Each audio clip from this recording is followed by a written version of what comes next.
Welcome to Seat Time, everybody, the off-road show that brings you all the results, news, and online shenanigans that make being online a good time. We'd like to say thank you to Fly Racing for their support of Seat Time. Please go check them out at flyracing.com. Welcome to Seat Time, everybody. Brian Pierce here, your host, your purveyor of awesome. So episode 135. It has been a few weeks since we've done a show. Unfortunately for y'all, or it's unfortunate for y'all that we had to take a little bit of a break. But as you're about to find out, this fine young gentleman next to myself and I have been prepping for what just happened this past weekend. Steven needed a break. It's always good. We do this a lot. We have a great time doing it, but I'm not going to lie. After weeks and weeks straight, it is stressful. We don't get paid for this. We like to have fun with you guys, but we need a little bit of a break. So that's what had to happen.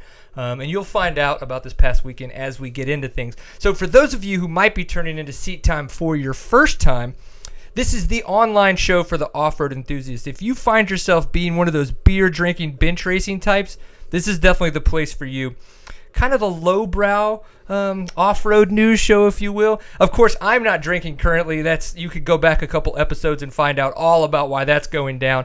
But hey, that's okay. We hope you are, and if you're not, or you're not old enough, don't. And if you don't want to, that's okay. You don't have to do that either. We hope you enjoy it. So Seat Time, you can find us on the internet. But to be even more specific, we are available on our website, which is seattime.co. We archive all of the shows there.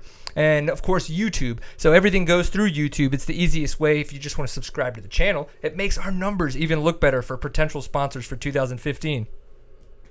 Of course, if you just so happen to enjoy the audio version because of the fact that I'm too ugly, Steven's more beautiful than I am and behind the camera, and you never get to see him, whatever your real reason is that you don't want to watch but just want to listen, the audio version is available on Stitcher or iTunes. Stitcher's an app that you can get for any smartphone, and of course iTunes is typically iDevices. So in that way, just search for Seat Time, 2 words, and you can come up with this as a podcast, and it's that much more fun. Seat Time is brought to you by some of the fine folks over at Fly Racing. They make gear that's going to make you just look awesome, ride awesome, and be awesome. Of course, Stillwell Performance, KR4 with their Arrive and Ride program, which Steven and I got to take part in a little bit earlier this year when we went to Big Buck, and the guys over at Fast Company. So if you want to get your flex bar on, those are the guys you're going to want to do it with, and they also make quite a few other fine products. House cleaning wise, I really think that's it. Of course, we've thanked you guys for all the support that you've given us. So in that, I say let's say hello to the fine young gentleman that is sitting next to me. So for those of you who do not know, this is Papa Pierce. Well, you may have heard of the mystical giant of my father, but this is him. This is the guy that at one point in his time had a pro card, made it to maybe 1 or 2 mains in your professional career. Two. Look at that. Yeah, better than me because I don't have a pro card. Yeah, and so we just got back from Nevada. You literally just got back. I mean, you've been back for 4 hours?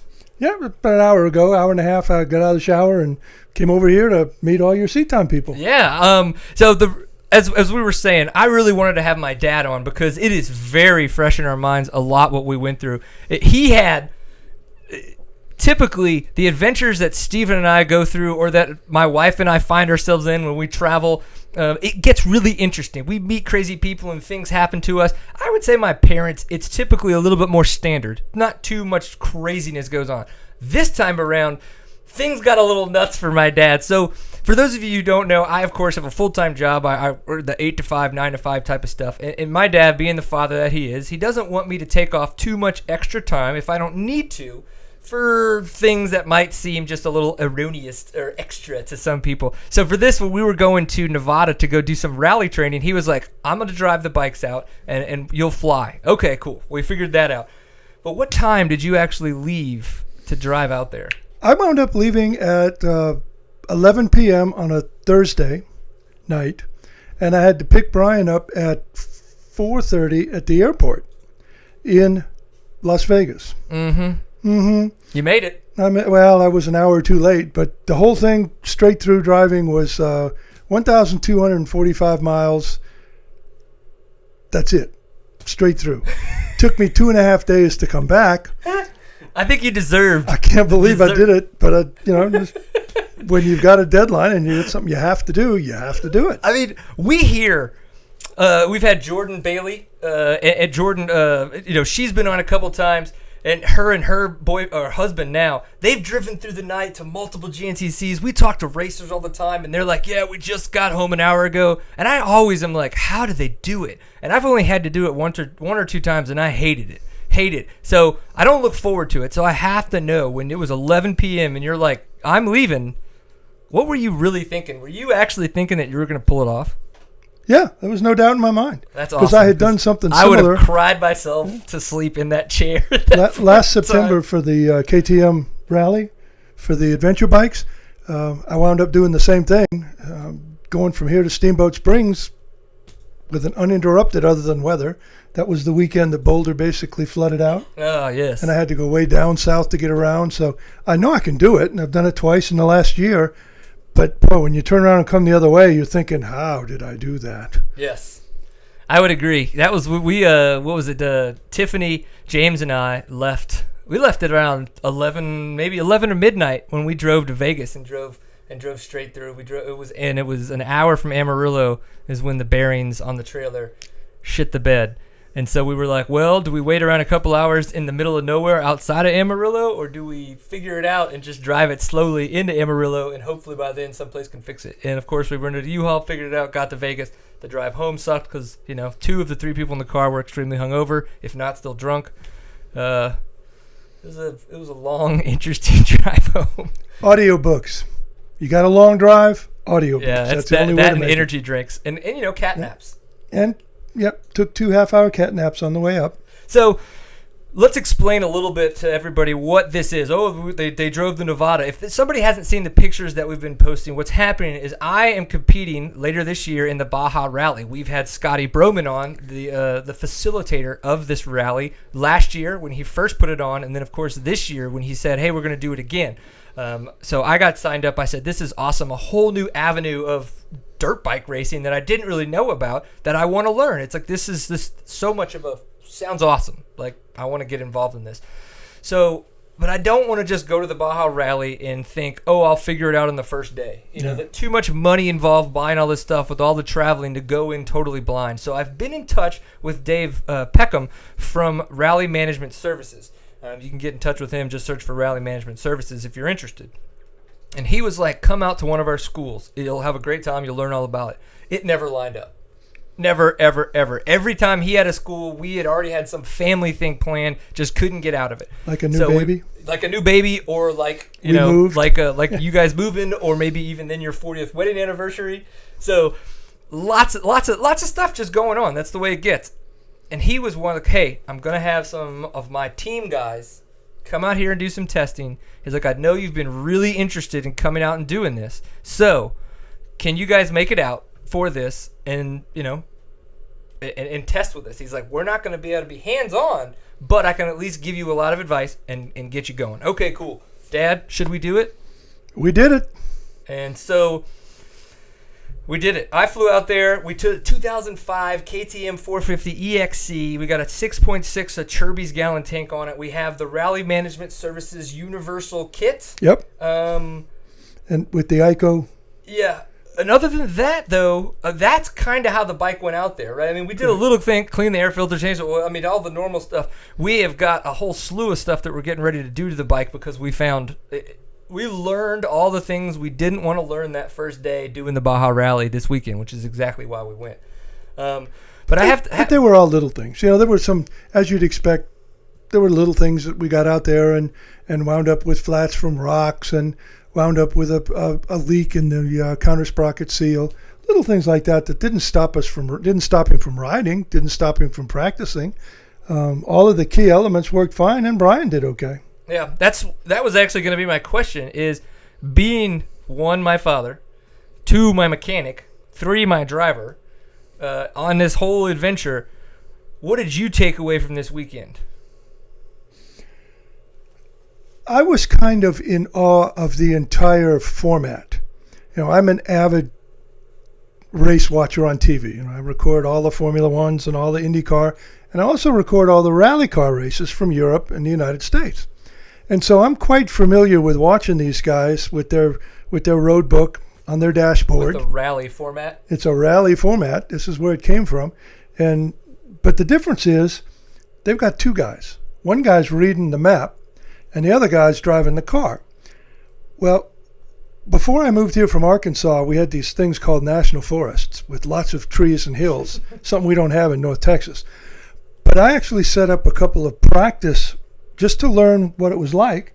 I set up a couple of practice rally events using a tool that's available online, and I ran them on my 990.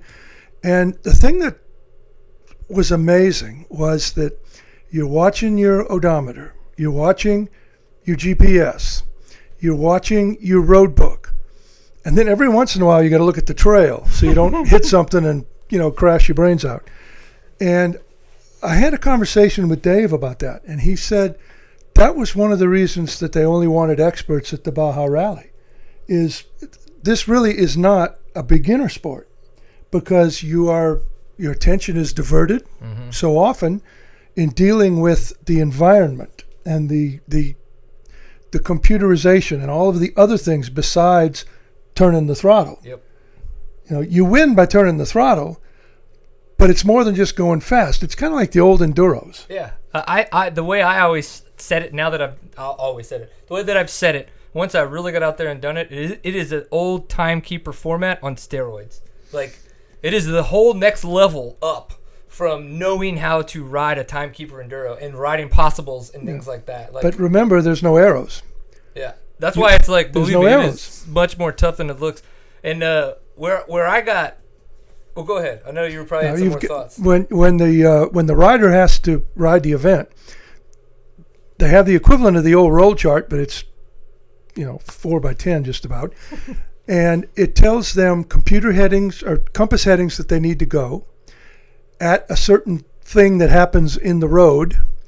And sometimes there's a little picture of the event at where they're supposed to make a turn or go straight or jump over a ledge or something silly like that.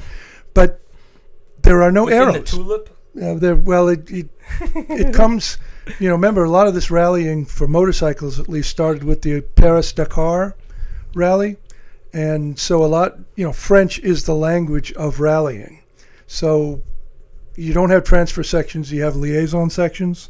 You don't have events, you have tulips, because the road crossings kind of look like little flowers.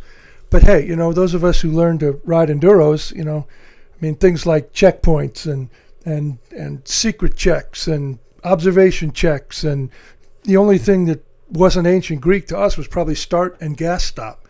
Everything else, we didn't have a clue what it was. So, hey, we ought to be able to do French pretty easily. But the whole key is you've got to understand where you are in the world on your map. And these loops can be 120 miles. So we're not talking a 6 or 7 mile test section here. Yeah. We're talking 100 miles plus. And if you get lost, you get lost. And then, you've got your little friends here to kind of, where am I in the world? Your GPS tells you where you are and tells you your headings. And then there's this little guy that I didn't know about until Brian started talking about rallying. And it's a little guy called Spot. And boy, I can think of a few friends of mine that really could have used this, Mr. McEnroth, several years ago. Don't get lost. Have a spot. Well, yeah. Don't have your friends think you're lost. What this lost. little guy does is he's connected to the satellites, of course, but he emits tracking signals that can be tracked on your computer. So somebody knows where you are all the time. And then if you do go over the deep end, you got a little button here that's SOS, and it brings in emergency rescue. And that was $15 extra a month? Is Yeah, that correct? about $15 a month extra. So there's some stuff into it, but with the Spot, the way we look at the Spot is the same thing as having the helicopter service. It's like $49 a year or whatever to have that service. Yep. Well, that $49 a year is way better than $50,000. Wind up having to get heloed out of some race or something like that. So in these events where you're going to be out in the middle of nowhere, and obviously you're trying to navigate, so you could easily get lost, it's good to have the Spot. You don't navigate with the Spot, though. Right. That is purely for in case your shit needs to get pulled out of someplace. This is your security blanket if you're Linus. If my dad's like, I don't think Brian's doing that good, where is he at? He can pull up the GPS and follow my Spot and be like, son of a bitch is actually on course. Look at that guy. Or, wait, he's back in the camp and I didn't know it. Yeah. He's at the bar. What the hell? He didn't even come get me. That son of a bitch. Well, I would say that I learned a lot. Son of a bitch. What does that make me?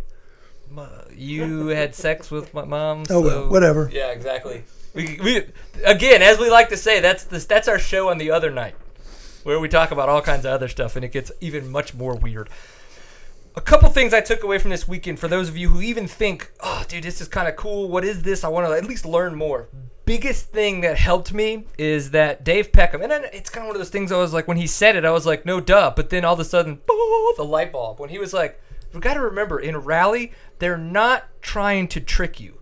Right. And that was the biggest thing. I was like, for me, because I was like, you know what? He's right. Like, they want us to get from point A to point B. They're giving us all the information we need to make sure it happens. And they're not trying to hide a trail. They're not trying to, say you should go left, but you want to go right. Like, they want you to go the correct direction. So as long as you remember that, when you figure out all your information between your road book and your odometer, and then even if you have to get into to figuring out the heading, trust it, because your instincts are probably going to be right. And that's what I found out. The times when I made major mistakes, which luckily I didn't make that many, were when I just didn't trust my gut, where I was like, this says it should be right here on the left, and I'm not seeing something like either right here, or it doesn't seem to be wide enough to match in the tulip and things like that, and I would go past the point where I needed to turn left, right, or maybe even go straight and not go left or right. And that was what really, really helped me out a lot. Luckily enough, all the training I've been doing, I felt great. My fitness is right on target for this. I did have a lot of problems at some of the cross-country races, but I'm okay with that, because that was just testing my fitness for going into this rally type, and I know that this is much more endurance and a lot less sprint for 2 hours kind of a thing. This will be 5 and 6, if not longer, hours throughout the day. But and they're usually in places like the desert, where it's easy to put in a 120-mile loop. Yeah. The Dakar down in South America. This Baja is going to be in September. Will be in the desert. The training we did was in the desert west of Las Vegas. So it's pretty well, you've got to be in shape, and you've got to be able to handle the heat. And I got to say, I was kind of proud of you. He'd come rolling in after a 40, 50-mile loop, and I'm hanging out at the van, kind of wiped out from just hanging out at the van, and he comes in fresh as a tulip, I guess, not a daisy, but a tulip. And I was really kind of proud of him. And, the other guys that were riding, Ian and Scott, these guys were amazing. I mean, they were just always ready to go, and Brian was too. So the conditioning is a major factor. I think even more so than for a shorter event.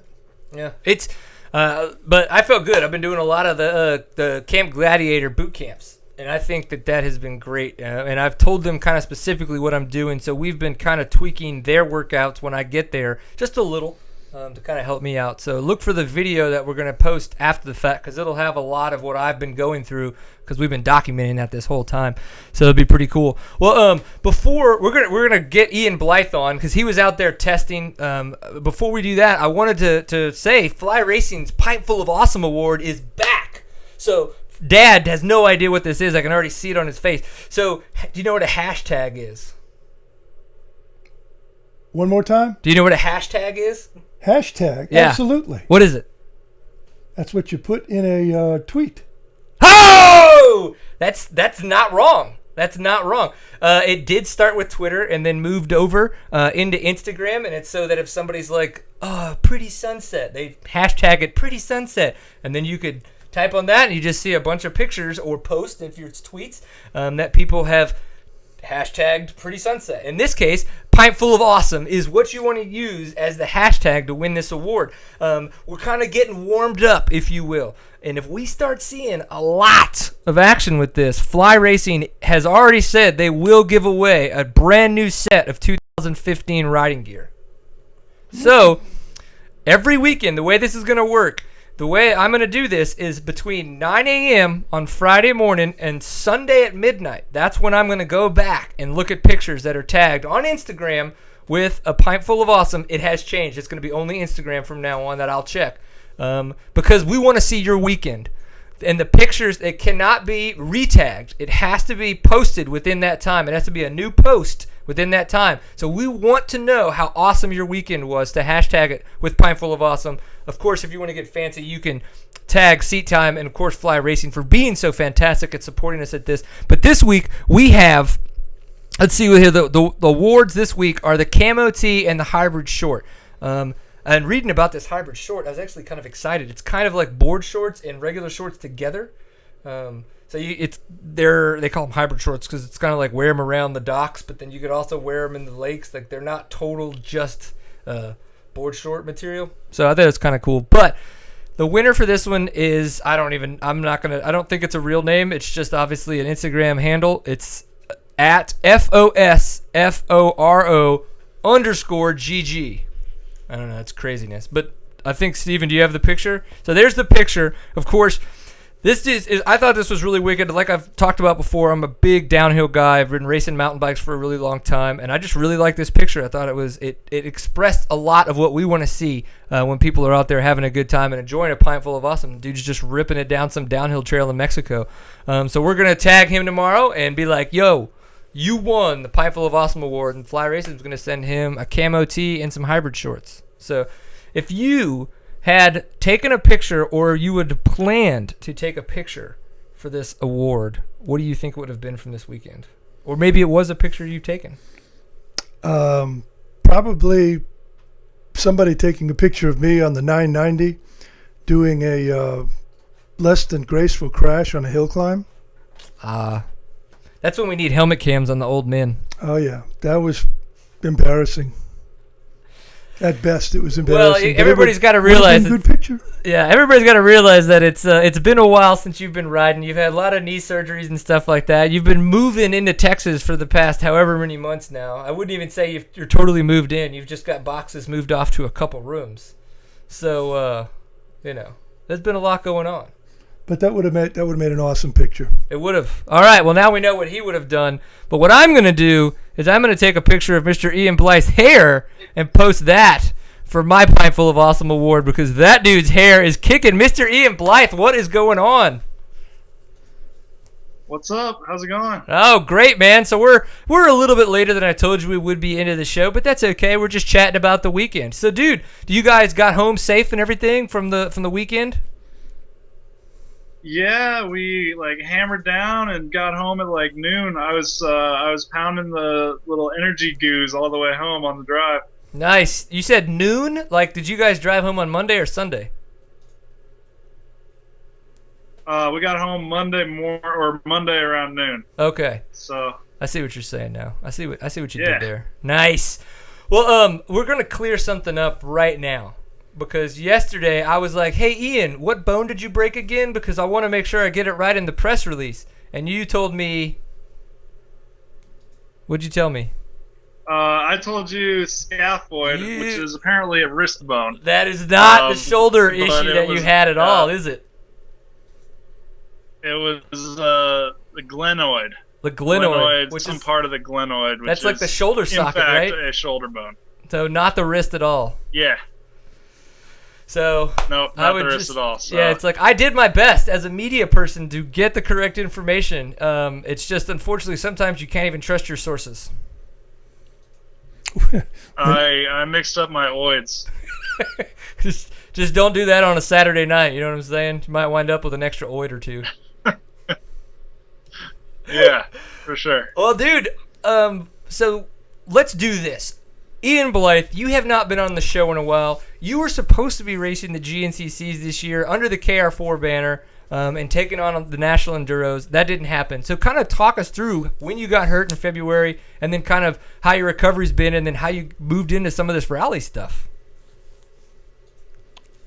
So, I got done with the GNCC season last year and I was just pumped about GNCCs and National Enduros. And, the season last year wrapped up pretty well. I had some good races and I was stoked. I came home and I had a really good off season. I practiced a lot, rode a lot of sand tracks, and it was one of the last days before I was going to head down to Florida to start getting ready for the GNCC. I was just riding all day out of the sand track and just crashed, went over the bars, and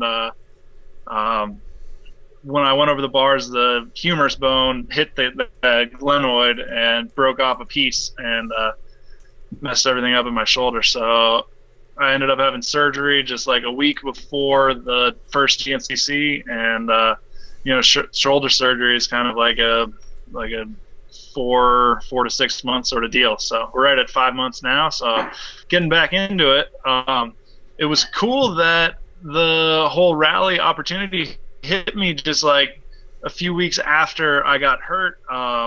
It was like, man, I don't know what to do now. Like, I'm going to miss most of the season, and I was really disappointed. But I met Dave Peckham with RMS, and he's friends with Ned Cease and Scott Bright, who Ned has also done Dakar.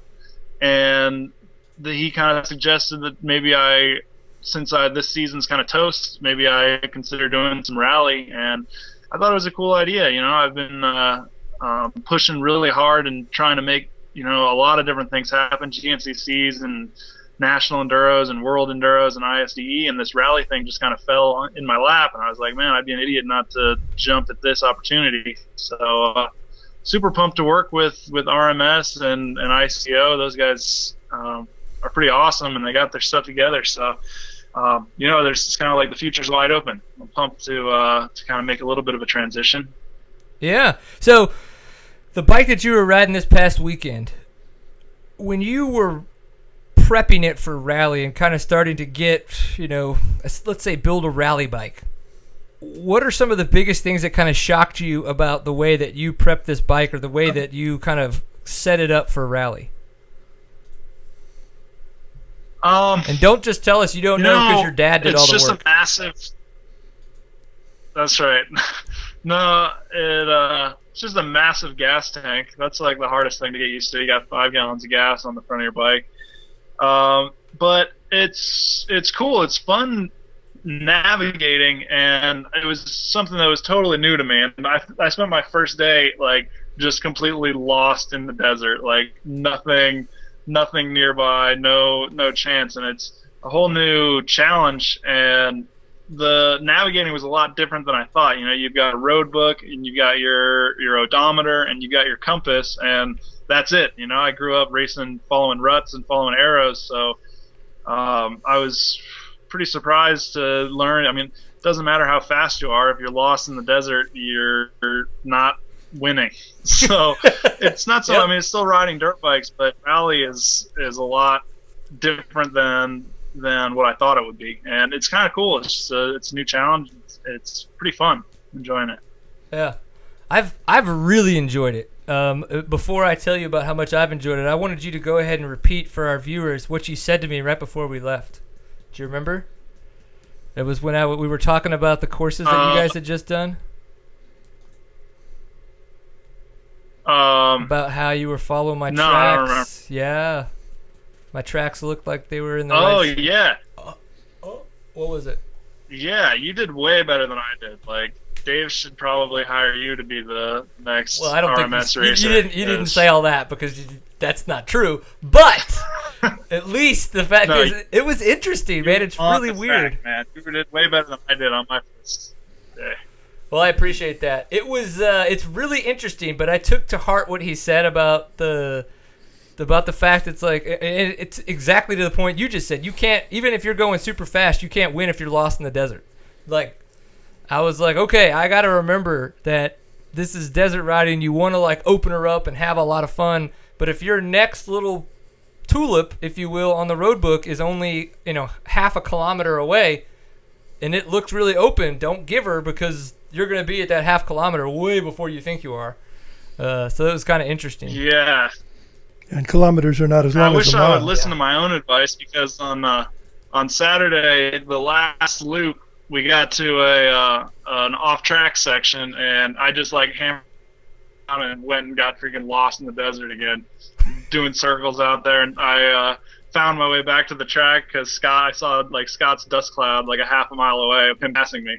So I haven't got it yet, but slow learning curve around here, I guess. That's an interesting point about what you just talked about. So there are times in these road books, and I came across a couple in my own, so they were off doing a little bit more longer and more tough road books, the routes that they were following. I was kind of following your typical kind of intermediate type of routes, which they then did the next day. But in a couple of these that I did, they actually had these sections where you literally it just says you come to a point in a certain mileage or certain kilometer, and it says follow this cap heading, and it gives you a heading to follow off of your GPS. And for a mile, I had to just go at 126, which is the heading, and I'm like, this thing's bouncing like crazy. I mean, there's no way to keep it still. So I was like, what the hell do you do? Like, how do you, yeah, so you just kind of like pick something out there and ride towards it at that heading. I kind of stopped again. I checked it again, like, and then just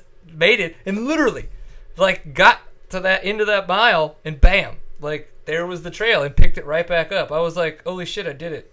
It was the scariest thing, though, because it feels like you're riding with your eyes closed. Like, you don't have a clue where you're going. I don't know. What about you? Did you? So the cap heading for you was pretty tough. I just get so stoked to be off the road that I'm just like, I like look at my cap heading once and I'm like, yep, I got it, and then I like pin it, and then I never get to where I was supposed to be. So it can go wrong super easily. So you set a much better example than I did. I'm like, yeah, finally I get to rip through the bushes, and then, yeah, like, oh, I was supposed to hit a road in 1 kilometer, and I've gone 4, so maybe I did that wrong. Having too much fun. That's okay. So now that you guys you and Scott have spent a lot of time doing this, really kind of like getting your feet wet, how do you guys feel? How do you feel in particular? How do you think Scott's doing, and maybe vice versa? I just hope I can beat Scott. I mean, I'll feel way better if I can beat Scott at the end of this. I don't know. He's got 20 years on you, man. He's got like 20 years on you, so maybe he might have you with experience. He's been out navigating. Yeah, I don't know. I'm a little worried. Scott and I had like battles when I was like 16 at the local enduros, and now like we're having battles again, and it's pretty frustrating. But I feel good. It's like I came a long way in the 2 times I've navigated, and I mean the riding skills are there more or less, I think, but I'm nervous for sure about navigating, especially with the races coming up. I'm going to Australia for the Australasian Safari in September, and I'm pretty freaking nervous about that. Just like getting set loose on my first rally ever, and it's like a pretty big rally in a different country, in the southern hemisphere too. So that kind of throws another curveball in there. So I'm nervous, but just excited. I haven't had such a new challenge thrown at me in a long time, so I'm just really stoked and pumped. Cool. That's the way I feel about this whole adventure. I have the one thing that kind of, I don't want to use the word sucks, but is uncool about rally is that it's such a big buy-in. There's no we all know that buying a motorcycle is not cheap, and then unfortunately there is a lot of equipment that comes into this, because this sport is about navigating, so you do need all the navigation equipment, and then of course you do need a larger gas tank, or at least a way to carry more gas, because you're out there for longer times than you would be between 40, 50 miles like a typical gas stop. But besides that, like really knowing and understanding that aspect of it, the other parts are so cool, because to me it's just a whole new experience of dirt biking. I've been doing this since I was 5, racing since I was 12, kind of in that enduro world, and then kind of learning a little bit more about hare scrambles. Finally made it to some GNCCs, and now I'm getting a chance to do this rally stuff. Like, for those that are in my position, I feel like maybe like an intermediate to expert rider and love dirt bike racing, go try all this other racing, because this stuff is cool. Like, it's fun. And then we got to do all the cool, all the bench racing at night and stuff while we were working on our road books and bitching about having to tape them together and stuff, like making fun of Dave for his electric car. Oops. Yeah. Yep. All right. There's a lot of that. Yeah, Don't mention Dave's electric car. He's very touched. Too late. Already happened twice. So, ISDE, you've gone quite a few times. I wanted to know if you saw that they officially announced the trophy team, the junior trophy team, and all the club teams today. I did see that. Yeah. Any thoughts? I mean, it's just funny.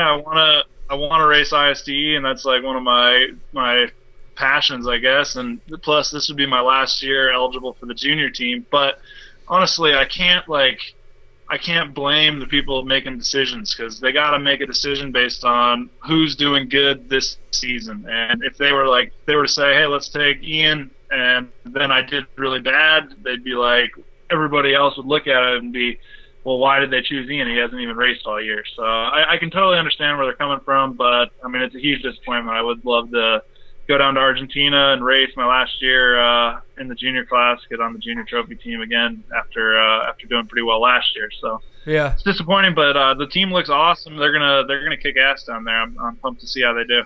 Cool. One of the things I think I was most excited about was that I saw Gary Sutherland was on the Wellard team, the kind of the semi-pro club team, if you will.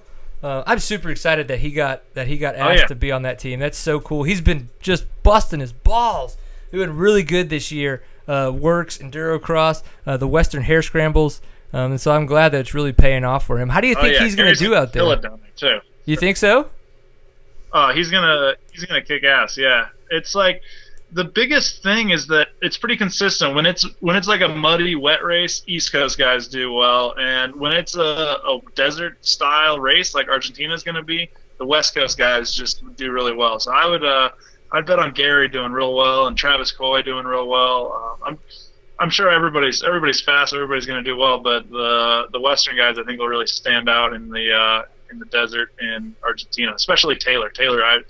I'm hoping for him to get top 5, top 3 overall. Really? I mean, I know that Taylor Robert has always been a very good American, if you will, at the ISDE. The 2 times he's gone, he's done really well. He's even been top American. But this could be like, I kind of, now that you say that, I could kind of agree, because this could totally be his deal because of the fact that it's that southern kind of West Coast thing, that kind of that type of racing. I mean, that's what I would expect. Is it going to be a lot like Chile was? I didn't go to Chile, but I don't know. It's going to be dry and dusty and whooped out and hockey, which sounds a lot like the Phoenix area, and which is where Gary and Taylor are kind of from. So I'd bet those guys do real well. So what we need to do is get all the ISDE guys down to their house. I guess I just invited them over, but hey, whatever. I'm sure I'll text Taylor and tell him that everybody's going to show up. But that's what they need to do. They need to go down there and have like an ISDE training camp. And Taylor could teach him how to do backflips on his trials bike and all that other kinds of stuff, right? I don't know. Okay, so Frank Keegan actually sent in a couple questions, and one of them was, did you cut your hair? Obviously, I would assume that this is not cut. I don't really know the answer to the question. No way, man. I'm going for the full creeper long hair helmet dreads stuff. The homeless dirt bike rider. As my daughter says, homeless chic. That's her go to breakfast on Sunday morning look. She's like it. She put the clothes on that look more ragged than her PJs were, and doesn't brush her hair, and it's so funny because she's typically so put together, like her outfits. But sometimes when we go to breakfast, she just that's what we call it. We call it her homeless chic look. So you and Kaylin may have a lot in common with that. Could be interesting. And then, of course, he wanted to know, when are you going to be back under the KR4 rig? So kind of tell us about that, because that was where your home was going to be for the GNCCs, but you did tell us that the plan is for you to do a couple more once the season picks back up. Is that correct? Oh, yeah. Yeah, I'm pumped. I'm working on it. That's the cool thing about this rally program, is that it's not such a time constraint that I won't be able to race. Like I'll totally be able to race lots of races at home and do GNCCs and national enduros and whatever happens. My first like national back's going to be the one in Colorado. First national enduro, Colorado, August 10th. So Yep. I set that one as a goal a long time ago, just after my surgery, to come back for that one. So pumped for that, and then I'll come back for the Unadilla GNCC. So hoping to come back a couple weeks early and hang out and ride some mud and woods and that sort of thing in Pennsylvania at the shop there and see what I can do. Awesome. Yeah, we were really hoping to be able to make the Colorado National Enduro, but August 10th is my son's birthday. That's his birthday, and so my wife is very particular for some reason about birthday parties being on the day of the birthday. Amazing how that happens. But okay, so he's 2. He's only had one birthday, and this one's on Sunday, so last year was on Saturday. Is she going to lose her shit next year when it happens to be on a Monday? And she's got no control over that? You tell him, I mean... Yes, dear. No. This is... Yes, why dear. can't we have... Dude, Ian, if I brought my son to a race for his birthday, he's 2 years old, the day before on that Saturday, do you not think I could get a bunch of the pros to come over and sing happy birthday to him? Right? You'd do it, even if you're homeless chic. I can't speak for everybody else. I would sing for your child. See? How cool would that be? Shit like that could happen, but we have to go to the race on his birthday weekend for it to happen. I don't know. It's my own inner dilemma. My own inner dilemma. Colorado's beautiful that time of year. I know. Damn it. That race will be so Is that near Buena Vista? It's Golden, right? No. What city is that one near? In Colorado. What, the national? Yeah. Yo, It's up outside of Grand Junction. Grand Junction. So I it's was like saying 30 Golden, miles or 30 minutes from Grand Junction. okay. Yeah, that's going to be wicked, man. That's going to be wicked So for sure. Western Slope. Just so long as they don't get rain like they did in September last year. Well, I'm hoping they do get rain. That race is going to be sketchy, super sketchy without if it's dusty. I want to be very sketchy. Is it kind of like a lot of goat trails where it's right on the side of the mountain? Yeah, a lot of like shelf trails and super like silty dirt when it's dry and somewhat fast. But yeah, I mean, a lot of tall grass too. So like I'm kind of scared of the race, like racing there all out. But it's beautiful, no doubt about that. But it's definitely different than what people are used to seeing in national enduros. Right. And you know what hides out in that tall grass is those things called rocks. Yeah. They like to hide out in tall grass. Yeah. Well, cool, man. Well, Yes, I do. Good luck. Have fun with that. Obviously, keep up the rally stuff. Keep us very well up to date on how it goes. I know you now know that I'm super enthused on it, but I think it's going to be fun. I would definitely want to get y'all's thoughts as time gets closer and you guys do more to help me as well with some of the filming that I'm going to be doing at the Baja Rally, just to help tell the story a little bit better. So I think that'll be really cool too. Yeah, and even though you don't get to do the ISDE, you don't get to go to Argentina for the ISDE, you'll get to go to that region for the Dakar. When you ride the Dakar next year. Yeah, that was kind of my thoughts right at first. I'm like, all right, at least I get to go to South America at some point. So, yeah, I'm stoked. Wicked. Oh, and by the way, the Keegans are in the chat room, and they said hi. Oh, nice. All right. And they definitely What's up, say guys? that you didn't cut your hair. Nope, not even a little bit. That's Short, okay. short hair is overrated. Yep. Short hair is overrated. I can't even tell you how many times my dad and I get asked about our mustaches. Whatever. People and their rules. It's pretty sad when your son has a better mustache than you do, though. It's just a little bit of wax and some awesomeness, and you could be right there. Yeah. But I enjoyed talking with you this weekend, and I had one other question, and I asked you about it, but if you could share with everybody else. You and Scott were wearing jackets in the desert. And I know, you were saying it was wonderful as you elbowed through cactus, but as far as heat, heat preservation or moisture preservation or whatnot, could you explain again why you felt that those jackets were an advantage? So it's super counterintuitive. You're like, okay, I'm in the desert. It's super hot. I want to wear as little clothes as possible. And that seems like it would be right. The issue is that you're out there for 12 hours and the air is hotter than your body temperature. So when you're ripping down the road at 60 miles an hour, you got 100-degree air hitting you. That air is not really cooling you off. So you got to keep the air off of you because it's evaporating your sweat so fast that it's not cooling you off.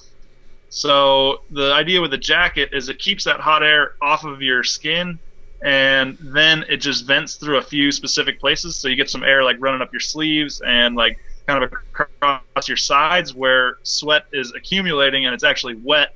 And then that air where it hits you in those spots feels cool and actually cools you down. Whereas when you're just wearing a jersey, you're just ripping all day and you never feel like you're sweating, but you are because you're hot, but the sweat's evaporating so fast that you're not wet and you're not really getting cooled off. So I was kind of skeptical about wearing a jacket, but after this past weekend, I'm totally a believer. Like, it was so nice. Like I was hot and dehydrated by the end, but I wasn't like completely heat stroked and exhausted. So I mean, everybody racing Dakar is wearing a jacket, so I mean, there's something to it for sure. Yeah. No, it's interesting. And then you had told me about the fact before you started wearing the jacket, where you can just feel that hot air hit you, and you can just feel it warming you up.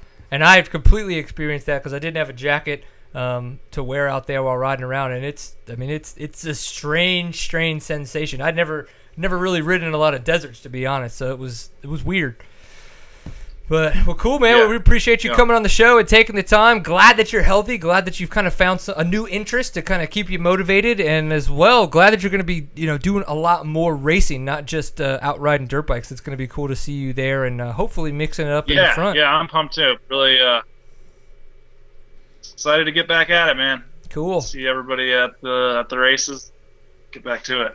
Awesome. Well, we appreciate it, man. You have a good one, and we'll talk with you soon. All right. Thanks, Brian. Bye, Ian. Yes. Awesome. Yeah, Ian's a really, really cool dude, and it's funny. We were joking about his hair, but it's just like when people joke about my mustache or anything else, it's just kind of like, he doesn't care. He likes his hair, and he's okay with it. And so that's why it's fun to joke with him about it, but it's okay. He's cool. He's cool. He's a good guy.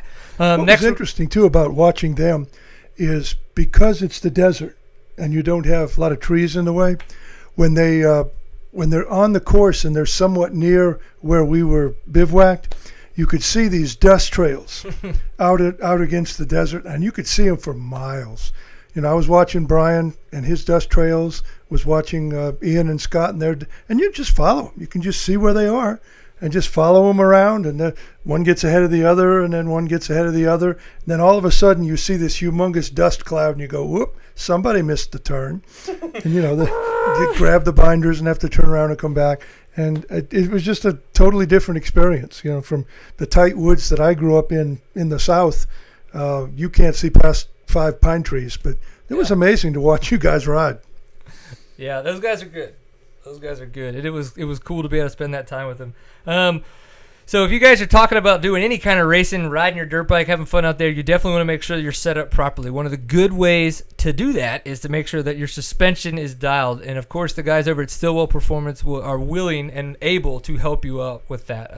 So you could get in touch with them. They're going to be able to cover all your dampening duties for racers, off-road racers, especially guys like Cody Webb, Corey Griffunder, Kyle Redmond, and Luis Forsley. You can head to their website, check out some of the parts that they offer. Those parts are really good because of the fact that they don't just do revalving. They actually build a lot of their own new pistons, their own different bushings, things like that. They've got all kind of new internals that they themselves machine to give you the settings that they feel are going to give you as an off-road racer that much more of an advantage and help your suspension a lot better as you're out there riding. So if it sounds like something you need to check out, please go to stillwellperformance.com. Just send them an email, tell them you learn about them on the show. Ask questions. If you feel like your suspension's not set up but you don't really feel like you want to spend a lot of money, email them, tell them you heard about them on the show, and just say, hey, I kind of want to talk to you about that. Is that okay? And they're going to be more than happy to help you out. And we're more than happy to say thank you for their support because without that, we wouldn't be able to pay all the stinking hosting bills and get Steven here. So we're definitely appreciative for that. So as we've been asked quite a few times, man, we need to have more mechanics on. Okay, let's try to find some mechanics. Well, my favorite mechanic is Chuck, Mr. Charles Marchant. And so that was my first guy that I wanted to have on as a mechanic on the show. So I have to ask, Charles, how's it going over there in KTM land? Everything's going pretty good. Can you hear me? Oh, yeah, we can hear you. All right, right on. So you're in the shop?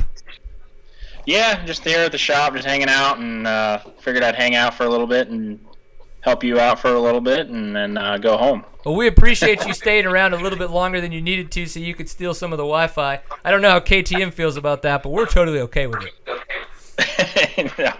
Yeah, it's all good. No problems. You just tell Auntie I said I got this one, okay? Yeah, I'll have him send you an invoice. Well, I mean, let's not get crazy. I mean, I figure we can work something out. We'll figure it out. Well, dude, So you're our mechanic on the show tonight. So I figure at some point we're going to get into some kind of mechanic talk and stuff like that. But for those of you who don't know, Charles is Charlie Mullins' mechanic. Charlie Mullins obviously injured right now, but multi-time National Enduro champion. He's also GNCC champion. He's kind of come up through the ranks even in the GNCCs. But Charles, you haven't worked for Charlie your entire career. You've kind of been all over the map, starting with MMI, moving in Texas for a little bit, the state we both now call home, and Arizona. I mean, all over the place. So kind of talk us through a little bit of that background of how you got to where you are today. Well, it all started one day back in the day. First of all, I was born and raised in Wyoming, so I'm a native of the state of Wyoming, and I had some friends growing up, and my brothers, they had dirt bikes, so kind of was a little around them, working on bikes. And when I graduated high school, I just decided to kind of go to MMI down in Phoenix, and that was in the fall of 2000. And so I moved down there and took all the electives back then, lived in Phoenix from fall of 2000 till early 2004. And I graduated in 2002 and stuck around in Phoenix, just working at an independent shop out there. Really just getting my hands dirty and getting as much experience as you can. I was fortunate enough to end up in a independent shop out there. By the shop's name out there in Phoenix was Piper Performance. And Cliff had a ton of experience, learned a lot off of him. And I still learn from him, when I talk to him. So he's definitely been a pretty vital person in helping me gain knowledge and helping me get to where I'm at. And then in 2004, he moved his business from Phoenix out to Texas, and I kind of went with him and worked with him for a bit, still just kind of doing the whole thing, and met a few people, and they got me in touch with the Miller family. So I interviewed with Tony and Karen, and they hired me and said, hey, let's try it out for a few weeks and see how this goes. You're going to meet our son Clayton, and he's a crazy character, so be ready for that. And, me and him hit it off pretty good and traveled around doing all the pro motocross nationals and the supercross races from summer 2005 through the end of 2007. And we had a good time. I think that was probably, I guess, what you'd call part of my golden years, like wrenching on bikes. It was a blast, like traveling to every round, and every round was different, whether it was raining or nice and rainy, or just, it was different, and it was great. And I learned a lot off of him. Me and him fed off of each other. And at the end of 2007, I got an opportunity to go work with Star Yamaha, and I moved out to California and worked for them for 2008 and 2009 seasons. In 2008, I was Will Hahn's mechanic his rookie year. And then going into 2009, I worked a little bit with Darren Durham, and then Michael Hall was my outdoor rider. So, 2009 was pretty much my last year on the national circuit, working, the pro nationals, at least for the guys. And then at the end of '09, I moved back to Phoenix. One of my good friends that is the lead mechanic at AEO Power Sports in northwestern part of Phoenix there. They hired me, so I went out there and spent a little bit of time with them, working back in the shop and enjoying that life a little bit, and working really close with Jeremy and Josh every day, and us all just doing the shop life for a little bit. Sometimes you get burned out doing racing, and sometimes you want to go kind of have a regular life. So that was a nice experience, and those guys are still really good friends. I try to talk to them on a monthly basis just to see how things are going. And me and Josh, we've been really good friends. Me and him actually worked together with Cliff at Piper Performance for years, Yeah. So that's kind of how I'm really in touch with Josh and Jeremy now. And so it's always been pretty good. And then in the summer of 2010, I helped out Sherry Cruz a little bit doing the Outdoor Nationals. I helped her out a little bit. And then in 11, I helped out Vicky Golden do the Outdoor Nationals and X Games. And when I came back out to California for that deal, I got back in touch with Andrew Langston, who was the off-road mechanic, or the off-road engine builder, excuse me. And he said they were interviewing, so I came in and interviewed with Auntie and did another interview with Auntie, and he was like, "Hey, I need you now." So time to start. I came on board. Yeah, I came on board in August of 2011, and have been here since. So it's been pretty good. That's kind of my my background in a long nutshell, I guess. Yeah. Overall, what's it like being Charlie Mullins' mechanic? Good, bads, awesomes, maybe some negatives. What's that like? Really working with Charlie is, I guess you'd say, a pint full of awesome. Dig it. I get along really well with him. When he shows up to race, he shows up to race. He's always been able to, hey, I'm going to go get a good night's sleep. When we wake up tomorrow, we're going to go at it and lay it all out there on the track, and what happens, happens. And that's really cool as a mechanic to know that, he puts his best foot forward every day, whether it's on the bike or off the bike. And I can say that thankfully about every rider that I've ever worked for, going all the way back to, Clayton. That dude, he trained just as hard or harder than any of those other guys, and he was a privateer, and we busted our asses for 3 seasons and did what we could do.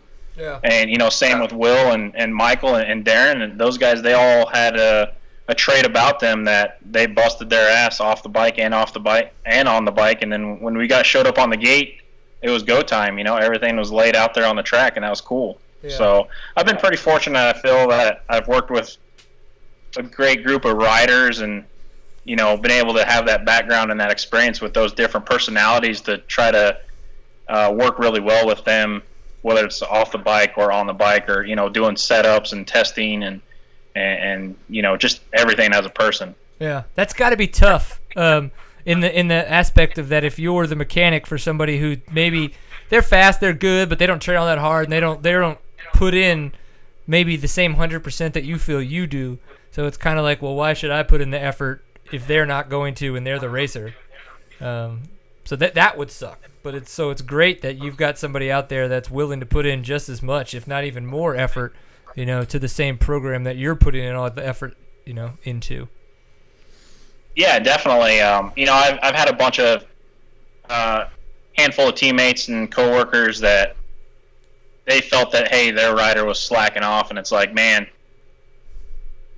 why the hell are they doing this? Like, well, I'm out here as a mechanic, and I'm busting my hiney 24/7 for them, making sure that their bike is as perfect as it can be, and, jumping through hoops, I guess you'd say, to make the rider happy. And, those personalities, sometimes they clash, and it's sometimes it's really frustrating to see one of your coworkers, your teammates, one of your buddies go through that with a rider, and vice versa. Sometimes the riders don't, there's a lot of personalities going on, so you got to make sure that everybody clashes pretty well together and meshes well, and everybody's off on the right foot. Otherwise it makes it hard to work with people sometimes. So that mechanic and rider relationship is really important always. And isn't part of it communication? For example, the rider has to translate what he's experiencing into something you can take action with. They just can't come in and say, "Oh, this is all screwed up." They have to actually give you information that you can act on. Oh yeah, definitely. There's I've seen plenty of riders, and then I've seen other riders that the communication is they know what they're feeling, they don't know how to communicate it. And so sometimes as a technician, whether it be a suspension technician or an engine technician, or me, the tuner, the mechanic, the chassis guy, you don't really know how to comprehend that, so you start kind of saying, okay, let's go down this road. Does it feel like it's doing this, or vice versa? Or let's go down this road. And so definitely a lot of it comes into how well the rider is good at communicating about how his bike is feeling. If he comes in, don't worry, it's the tires. Well, okay, are you sure it's just the tires? Yeah, it's just the tires. Don't worry about it. I'll deal with it. I know how to make it work now that I know it's the tires. Or the shock is doing this. It's not, rebounding correctly. It's, when I'm coming into this section, or, et cetera, et cetera. So a lot of that comes down to how much the rider actually has a lot of experience, and how much the tuner has an experience as well. Some mechanics, they got a lot of experience, and they've seen that scenario happen. They know exactly where to go to fix it, and to make the adjustments to make him happy, and that builds that trust relationship. Yeah, and part of that is you don't ride the bike, so they don't wrench the bike. It'd be important, I would say, that they don't tell you what to fix on the bike, is they tell you what they're experiencing on the ride, what it's doing in the air, what it's doing over the jumps, and then you translate that into wrenching, because you're better at it than they are, and they're better at riding than you are. You can't ride it for them, and they can't wrench it. But it sounds like some of these guys are actually trying to be the mechanic too. Yeah, I would say, like coming into the off-road world, a lot of them are mechanically inclined, so back, say, like in the jetting days with carburetors, right now, everybody's kind of moving into the fuel injection world. Stepping back a few years, a lot of riders that did their own jetting specs on two-strokes, or even four-strokes even for that matter, they can come in and say, hey, dude, we're up too high on a main jet. We need to drop a couple main jets. Or, we need to go in on the fuel screw or come out on the fuel screw or something. It's just feeling a little hesitant on bottom, that type of deal. So off-road riders, I feel, are pretty, most of them are pretty mechanically inclined. Some of them aren't. But even getting that in the motocross side, you definitely, I guess it's a give and take, for everybody. Yeah, some riders don't know what they're talking about. Right. Or some of them are trying to relay that information about, say, a hesitation on a carbureted bike, and trying to figure that out to fix it. What are you going to do as the tuner, as the mechanic? Of course, you hit on a real important concept today with all the electronics. The only way a mechanic will get dirty is if he spilled something on his keyboard.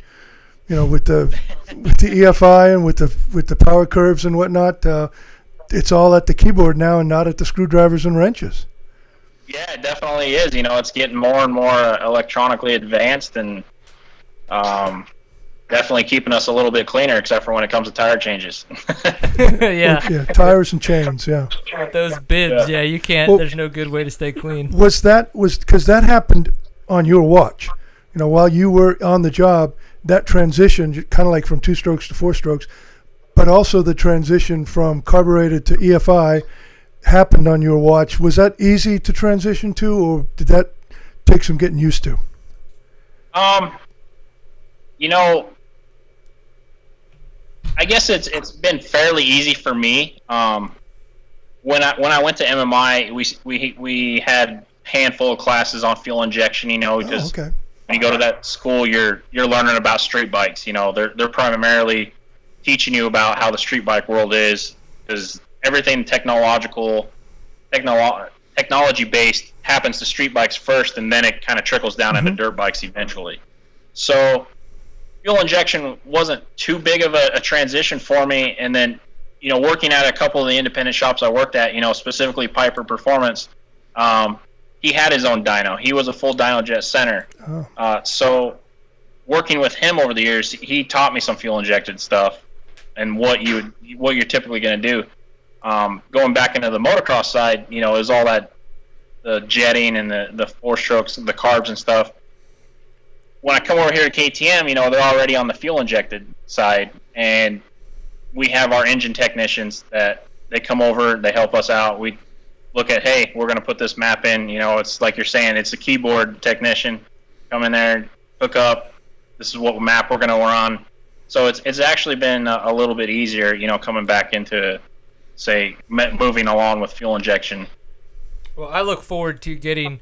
It may not be this year, but I'm definitely going to get a 350 as my next bike, and it'll be fuel injected. So I look forward to meeting up with you at all the races so you can do some professional wrenching on it for me.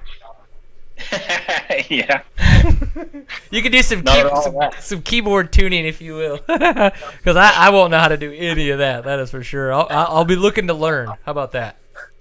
Yeah. Oh yeah, definitely. Cool. And that's the thing that, like, I try to tell all the, I guess, up and coming mechanics, that they always want to talk to you at the races and stuff, is that you got to be willing to learn. You got to have an open mind every day, because if you don't try to learn something new every day, you're stopping yourself, right, from progressing. And this is an industry that it's always progressing. We're in a technological based industry in a sense, with the fuel injection coming around and the bikes becoming more electronic. Everything's going to keep progressing, and we as mechanics got to stay on top of that. Absolutely. Earlier in the day, when we were talking about you coming on the show and the press release came out, I wanted to try to get in, because of the fact that people have been asking for more mechanics. They kind of wanted to ask questions. I was like, well, hey, bring us some of your questions. What do you, as viewers, what do you want to know? We've got a couple good ones. So Frank Keegan from KR4 Performance actually said, other than winning races or championships, what's the most rewarding part about the job? I guess for me, it's building a really cool ass dirt bike. Like it's I just pretty much finished up my 6-day bike, and that's the one bike that I love building the most is my 6 days bike. I really enjoy building my National Enduro bike and my GNCC bike, but for some reason it's something else is there in my mind that tells me that building the 6-day bike is really cool, just because I have no idea. Right? Like maybe it's because I'm going to build it for Charlie, and he's going to go put that bike through the ringer 6 days for the country, going to the ISDE, and it's going to be representing something that means a lot, Absolutely. And another thing I really like is the travel. I love traveling. A lot of times you don't get to go see places, like, you don't get to go do that sightseeing when you're on travel and business work, and a lot of people that travel for business kind of probably understand that. You're just kind of in and out, but sometimes you can hopefully get somewhere and you get a couple extra hours to kind of go see some of that local culture of wherever you're at. So I really like besides building a really awesome bike, just the traveling aspect and seeing different cultures and trying to experience everything and take it all in. Yeah, as you should. Jamie Akins had a question that's actually very relative to what you just said. Is how much different bike setup is there between the GNCC bike, maybe Charlie's, GNCC bike, and his National Enduro bike? His national, like the setup differences between the bikes, initially are going to be the CCs. National Enduro, he rides a 350, and the GNCCs, he rides a 450. A lot of people sometimes get that confused, or they think he's always riding a 350 or always riding a 450, but he's sticking to 350 National Enduro, and he does 450 for GNCCs. So you got the engine differences right there. Going a little bit personal bike setup is that we run stiffer suspension settings for the GNCC compared to the National Enduro. For him, his National Enduro setting is, like, suspension wise is not a lot softer, but it's quite a bit softer than the GNCC bike. And then also this year is kind of something different that he's been doing is that he, on the National Enduro bike, we actually run 999 handlebars, the Renthal handlebars. We run the 999s, and then on the GNCCs, we run the 996s. So he's running two different handlebar styles there. And is that a sweep and a what's the biggest difference in those two bars? Do you know offhand? The biggest difference between those two bars is just the height. Okay. The 996s are, pretty sure they're 10 millimeters taller. The sweep on them is the same. The bars are identical except for the height difference. Huh. Okay. And for his reasoning that he feels like that is that the National Enduro bike, running the lower handlebars, it allows him to get over the front end a little bit more because he does sit more. Racing National Enduros, he sits a lot more. Whereas GNCCs, he's standing a lot more. The tracks and the courses are quite a bit rougher, so he's standing a lot more, and he's also charging a lot more with GNCC setup. Huh, that's interesting. That's actually pretty cool.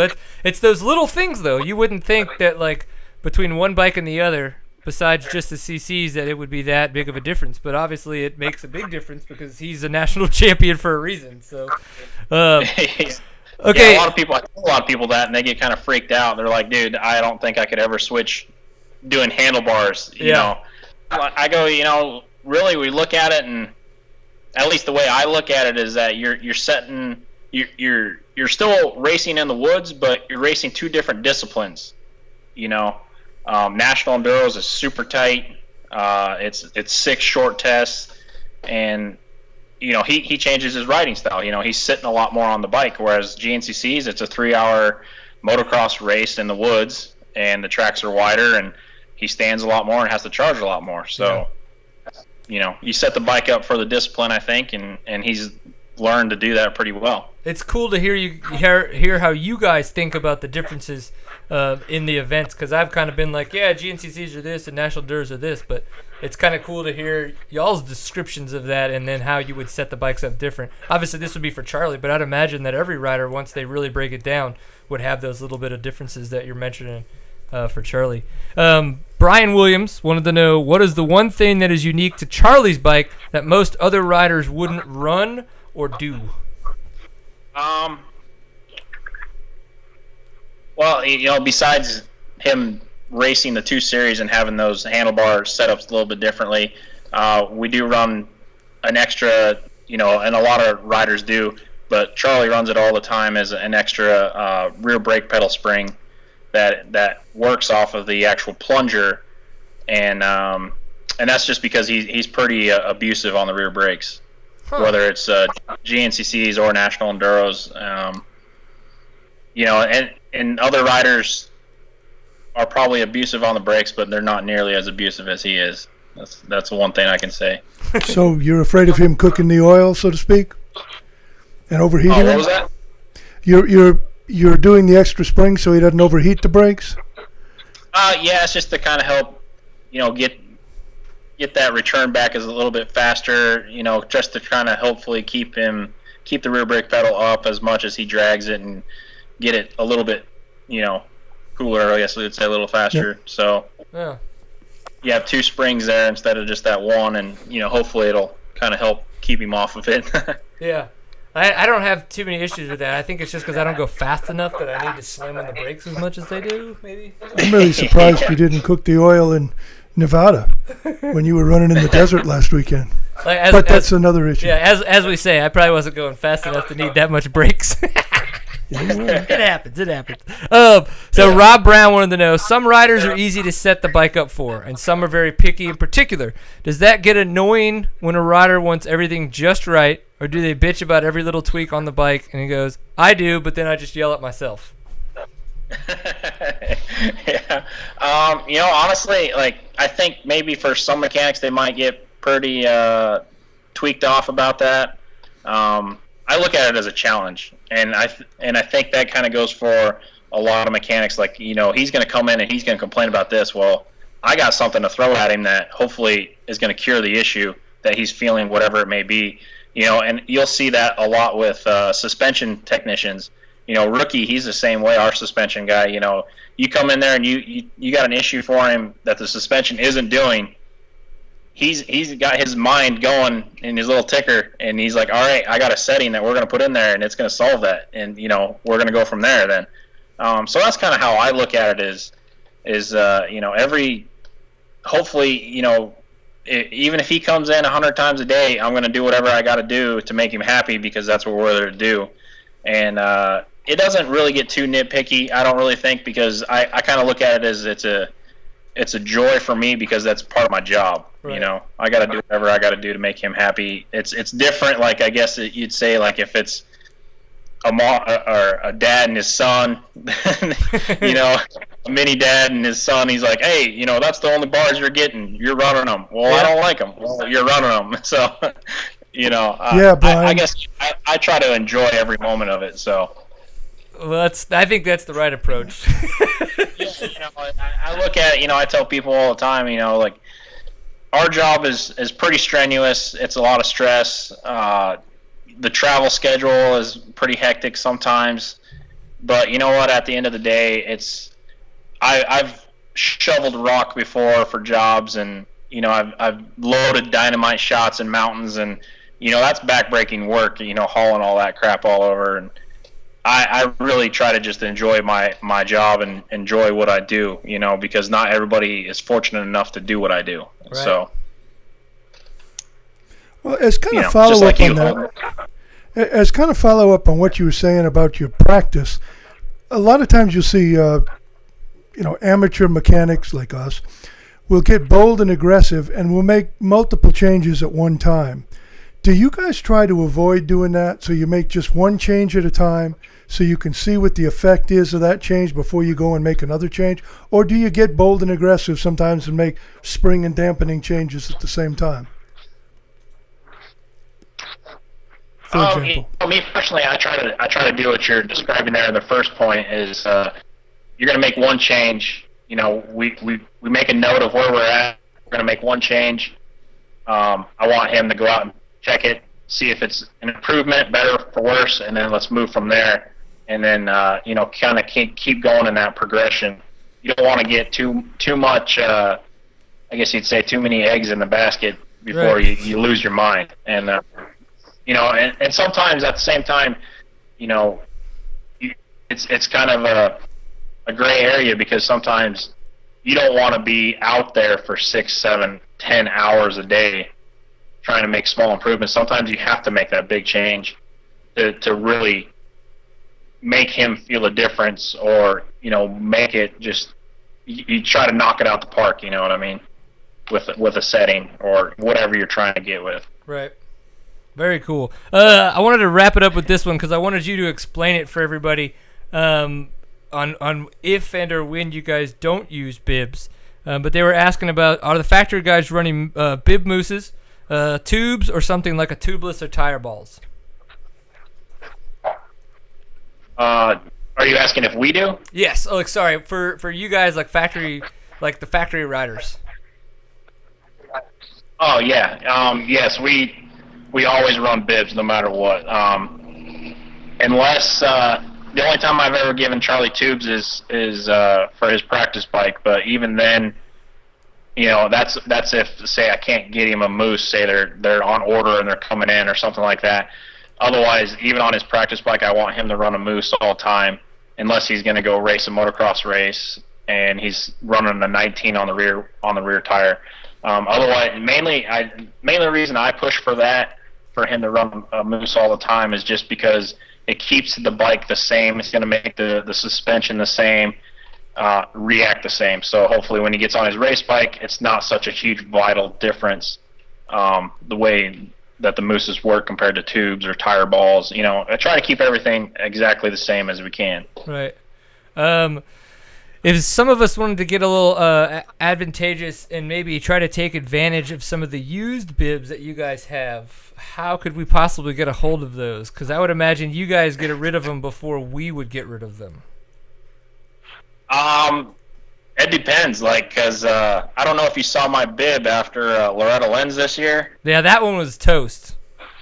Yeah, that was a new bib going into that race. Sounds like we might even have a marketing opportunity here. Race with Charlie Mullen's bib. You know, you too can have the same bib Charlie Mullins Oh used. man. I'm kidding, but Yeah, and you I will can see not finish your race because it will disintegrate. marketing people think like that. Yeah. Pretty much like every time that I dispose of a bib, you wouldn't want to put it in your bike. Like you destroyed. Nice For try. some reason at what was that? Oh, he was just saying nice try because I was, trying to see if we Nice could try, Brian. work some magic. Yeah. Like at Indiana this year, he won, and that was a bib that had second race on it at Indiana, and he absolutely destroyed the rear one. I don't know what he did, just whatever he hit out there, destroyed it. It cut it up in so many pieces. It sliced it on the sidewalls. It just abused it. And then, so I put a new one in for Loretta's, and I'm sure you saw the pictures of what happened at Loretta's. That Yes. thing looked like somebody put a shotgun to it and pulled the trigger. And Yep. then, so that one got tossed. And then, going into, what was the next round? It was Masontown, I think. That one coming out of Masontown, that thing looked just as bad. So we went through 3 races there on 3 bibs. Wow. It was pretty, but like I say, like I run them until they're beat or they're super soft, and usually I'll say this, I can make it half a season on a front bib as long as everything goes all right. But even this year, he's destroyed the front bibs a couple of times. Just at Loretta's, he cut the bib multiple spots. He actually cut the front sidewall and destroyed it pretty good. Man. So, which it really doesn't happen. Yeah, it must be cool to be a badass. To charge that hard. Yeah. Well, cool, man. Well, so what's coming up for you guys? I know that September we're gonna be looking for GNCC picking up. But besides that, what's kind of coming up for y'all?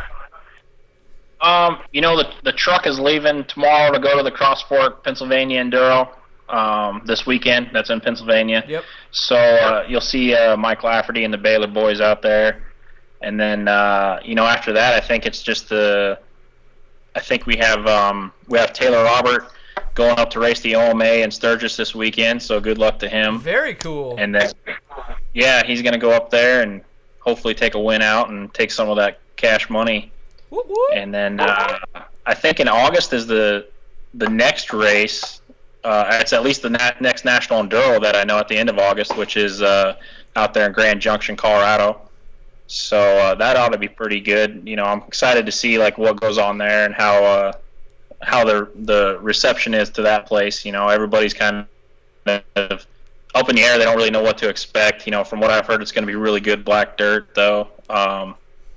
And hopefully, like Ian said, like they get some rain, so it'll be good. Yeah, I know. If you heard what Ian said, then you probably heard what I said. So I would love to be there with you guys, but doesn't look like it's gonna happen. I'll be in a bounce house or a water slide that's blowing up in my backyard. Just remember, someday that young kid's going to say, "Get over, Dad!" Yep, it's gonna happen. I think it's gonna happen next Well, week. hey, that's all right. That was the best day of my life So, when my son said, "Get over, Dad!" My wife sent me a video the other day. I think it was yesterday. She sent me a video yesterday, and Liam snuck into the garage and was sitting on the four-wheeler because that's the only thing he can get on right now, and was just making brap noises. He was just and like playing with the throttle. That's So awesome. I was like, oh my gosh, like part of me is like, hell yeah, and the other part's like, Jesus, if he'd have tried to get on that dirt bike, he could have killed himself because it would have fallen over on him. It's like, Yeah. So Yeah. I don't know, man. He's so far he's 2 next month and he's already pushing his little Strider bike around, sitting on it. So he's turned into quite a little badass at a much earlier age than I did. So we'll see how that goes. Yeah.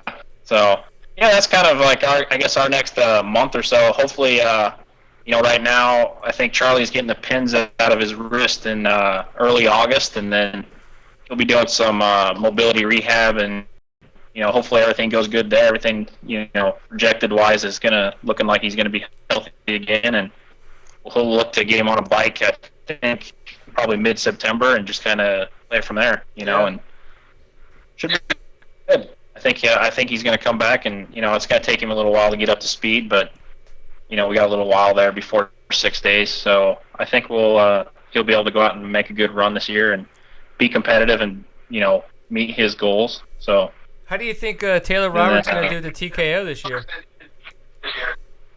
I can't remember how well he did last year. I thought he did okay. He did really good. He was on the podium last year, and then he tried to run that same suspension at Big Sky, but on his 450. That's right. I remember that now. I think he's going to do good. To me, it seems like his extreme riding has improved tenfold, from this time last year to what he's doing this year. So I think he'll probably be a really good favorite to go into that race. And so hopefully he does really good. Yeah. I'll be out there. Yeah. Okay. Good. Yeah, I can lock up. So I'm not going to lock the alarm. So. Okay, no worries. Thanks, Carlos. Is that Ryan Dungy's mechanic, Carlos? Yeah, it was. We got motocross guys on the Offroad show now, guys. What's up? We're getting so big. He just wanted to have some limelight on the show, really. He was just like, oh, he's on seat time?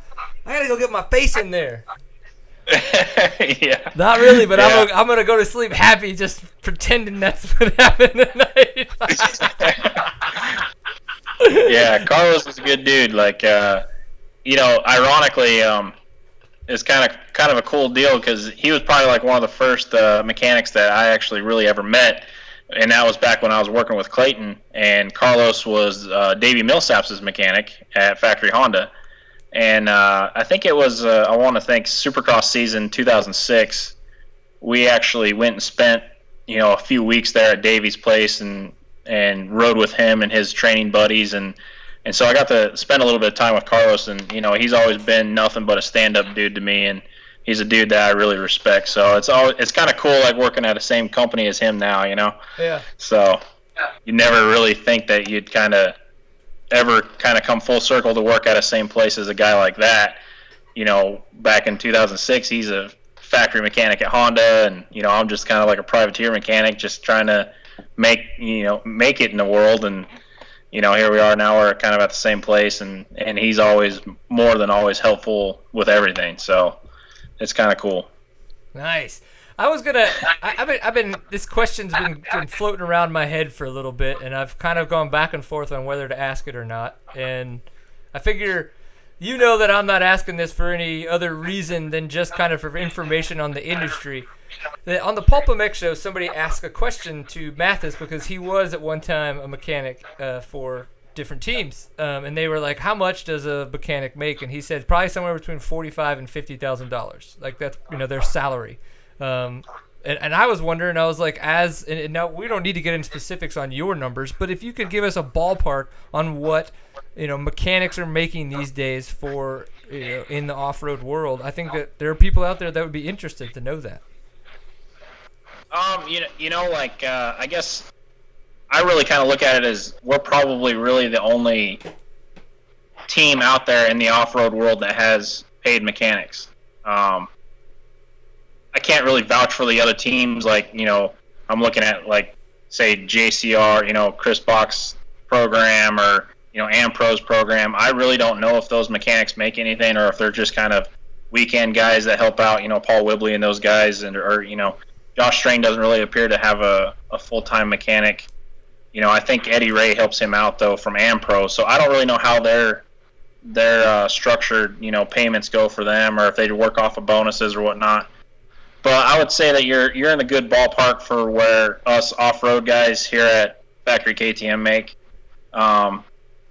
And like I said, I honestly think that we're probably the only ones that are actually making a salaried employment in the off-road world, And I could be wrong, but that's what I think, at least, by looking at what teams are out there. Besides, well, I guess, you got Factory Husqvarna with Joey and Scott. But, other than, there's only two teams, three teams maybe that mechanics are actually making a salary off of that team to make that substantial living. Whereas the other guys, I think they're probably doing a couple other different gigs, to supplement their incomes. Right. Well, I think it's good to know. It seems I'm glad it was great. My mom still every once in a while she'll ask about you because of Big Sky. She's like, does that guy still wake up hungover every day?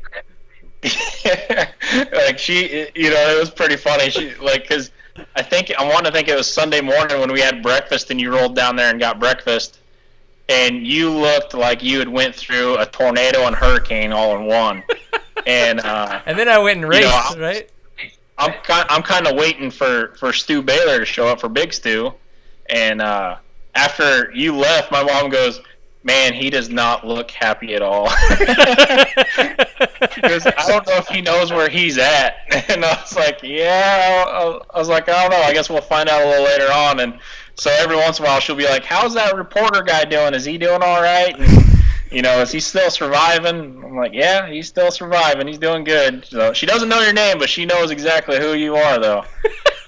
It's pretty funny. If nothing else, I'll leave an impression somewhere. It may not be the greatest impression, but it's an impression. She thought you're a cool dude, so she really liked you, and she thought you were a really nice guy. So awesome. Well, that's you made a good impression, but she was more concerned if you were going to survive the next 24 hours, I think. Yeah, she's not the only one, that's for sure. Yeah, those days have far and few between this year, for sure.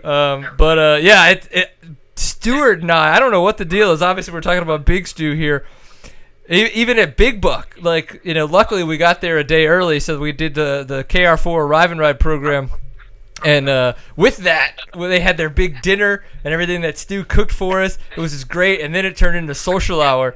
And Big Stu was there, Steven and everything. The moonshine came out, and all of a sudden it was just like, woo, just downhill. It all went downhill gracefully.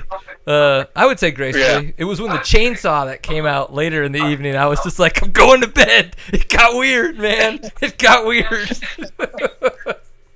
It was interesting. But hey, moonshine, apparently that happens. In Montana? This is the moonshine in South Carolina. Go ahead. Yeah. Every time I turn around, all these guys, they got moonshine around me, and I always want to try it, and I never do. And one of these days I need to break down and get some going, I guess. Yeah. Just to, nice off weekend and just. I would say it's not the worst. I would not plan to drink it for your evening. Treat it like if you're a person that's into doing shots every now and again, or maybe once in a blue moon, that's okay. Treat it like that.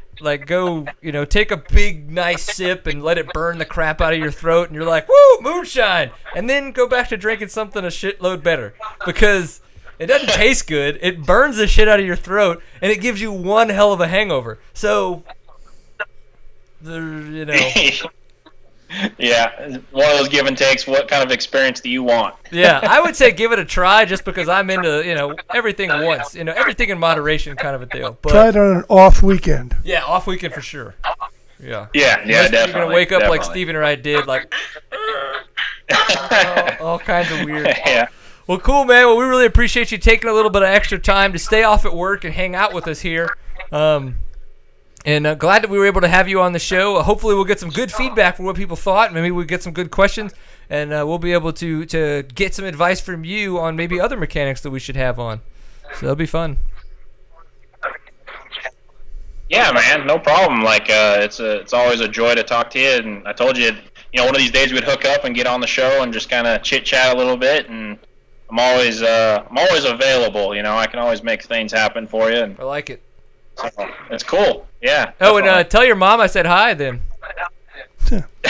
Yeah, I will for sure. And I've made it. So far, so good. Yeah.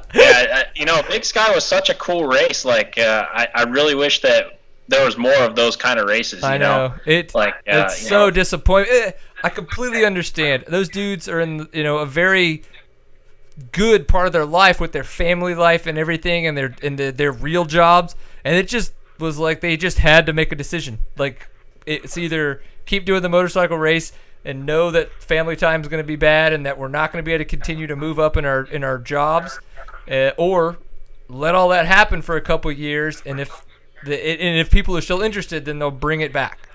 So hopefully that goes to plan, and 4 or 5 years from now we'll be back Sunday morning and getting breakfast, and your mother can judge the how things turned out, I guess. Yeah, like, and that kind of a race, I think, is something that, the off-road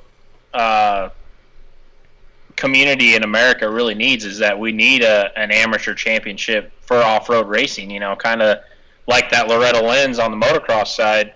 We're trying to get more riders into off-road. We kind of need something there to get them to go and chase for, a national championship for, whatever that class is in the off-road. Yeah, I mean, I understand you kind of got GNCC, and they do a really good job with that. But at the same time, a lot of those people in the western part of the states, it's really hard for them to say, get back east and battle, Yeah, absolutely. So I kind of like that there's that kind of off-road championship style race, and, amateur-wise, and even for the pros, still, like, you kind of want something like that to kind of keep growing, to kind of get more off-road riders involved, and, get some of those MX guys to transition into off-road and make it more interesting and more competitive, So hopefully something like that can come back alive and, make a presence. Absolutely. The one thing about Big Sky that totally blew me away was how phenomenal that trail was, how their trail system was, the race that they had laid out.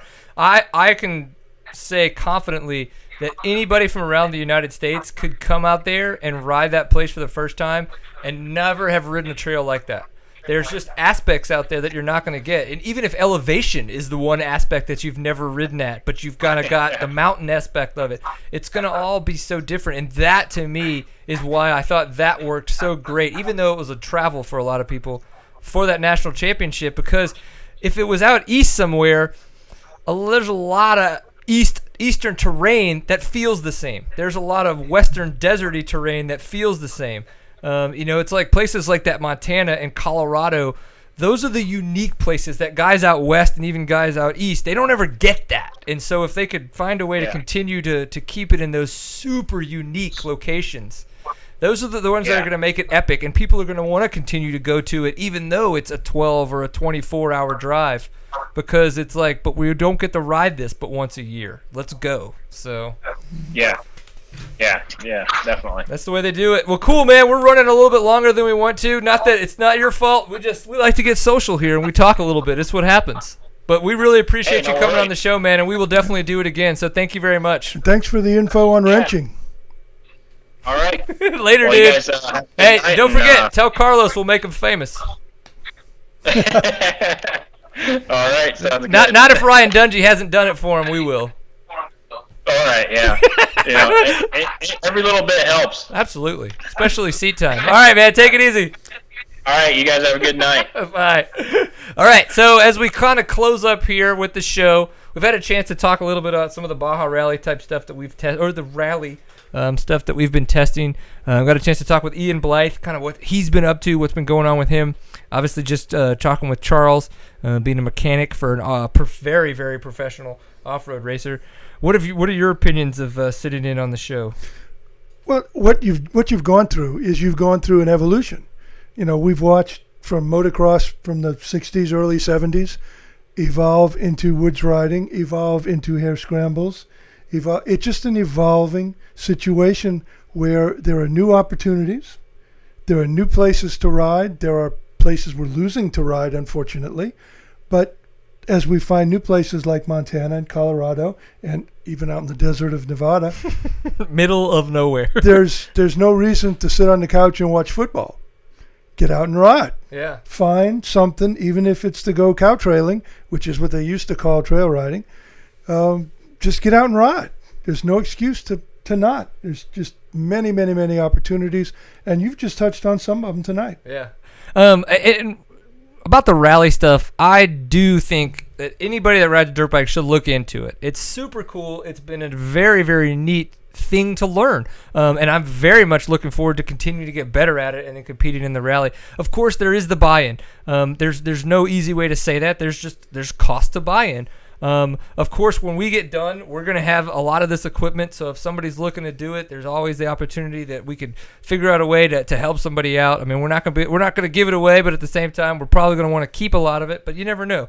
So it's stuff like that. So just reach out, ask questions, because we'll be able to give you all the advice and all the information that we have. And every year there's more rallies every year. They're picking up. So more parts of the country. It could be something that gets a little bit bigger, and so hopefully then the prices get a little bit lower, more people looking for it. So I don't know. We'll see how it goes. But we really, really appreciate Dave from Rally Management Services being so helpful, and his buddy Phil. I don't know if Phil is associated with Rally Management Services or if he's just a friend of Dave's, but he was a big help. Got to go ride with me on Sunday. So we really appreciate that. Of Keep course, your dust in sight. Yeah, exactly. No, he did a good job. It was fun. We did do some filming while we were out there, so that's going to be part of the video that's coming up. I've got some helmet cam footage that I did in one of the washes out there, too, where I almost ate it 2 times in a very spectacular fashion. So look for those in the next coming weeks. I'm going to put those out just kind of on their own thing. They're fun. But you're not eligible for the fly racing. It's a pint full of awesome, but I'm not eligible to win the pint full of awesome award. It's unfortunate, but it's just what it is. Hopefully I get a care package in the mail from Dale. We'll see. I don't know. So, of course, this has been Seat Time, episode 135. We really, really appreciate everybody that's been paying attention. Remember, you can find us on the website, seattime.co. If you want to if you want to watch any of the archive shows. We're on Facebook, facebook.com/seattime. We're on Twitter, twitter.com/seattime_co. We're even on Instagram, so just regular old Seat Time. Got really simple for everybody out there. And, of course, please, if you just listen to the audio podcast, go subscribe to us either on iTunes if you're on an iDevice or Stitcher or if you're just on some other kind of smartphone. I'm not biased. I want you to enjoy whatever you want to enjoy, but then make Seat Time part of that enjoyment. I think it's the way to do it. Big thanks to Fly Racing and Stillwell Performance for being a part. We didn't get a chance to talk too much about KR4 and their Arrive and Ride program and the guys over at Fast Company, but don't worry. They're the ones that we're going to hit up next week when we talk about all the people that support Seat Time and all the fun stuff out there. But yeah, it's been an awesome episode. We really appreciate everybody for tuning in. Dad, thanks for coming on. You're very welcome. Papa Pierce here. Kiwi would be proud, I have to say.